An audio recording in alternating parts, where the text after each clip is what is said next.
Dada, bu so'z yillar davomida menga tayanch bo'lganini endi tushunyapman. Yosh edim. Sizning biz uchun qilayotgan mehnatlaringizni yaxshi anglamagan ekanman. O'zingizga ham yordam kerak bo'lgan vaqtda oilamiz uchun tinim bilmaganingizni qadriga yetmabman. Ba'zan ojiz qolsangiz-da kuchli ko'rinishga harakat qilganingizni sezmabman. O'rinli dakki berganingizda xafa bo'lgan yillarimga achinaman.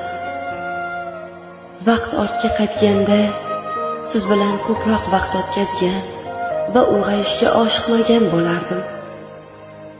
Dada, men ulg'aydim. Ba'zan yiqildim, ba'zan kuchli bo'lishga urindim. Hayotimda sinovli kunlarim ko'p bo'ldi. Shunday kunlarimda menga sizning ishonchingiz yana qayta oyoqqa turishimga sabab bo'ldi. Sizga loyiq farzand bo'la olyapmanmi degan savol meni har kuni o'ylantiradi.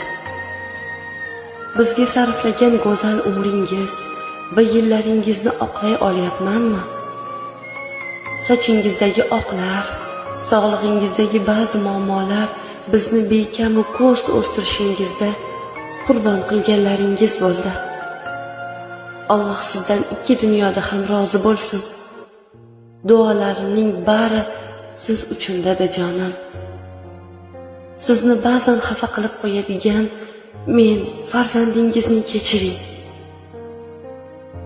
Sizni juda ham qattiq yaxshi ko'raman.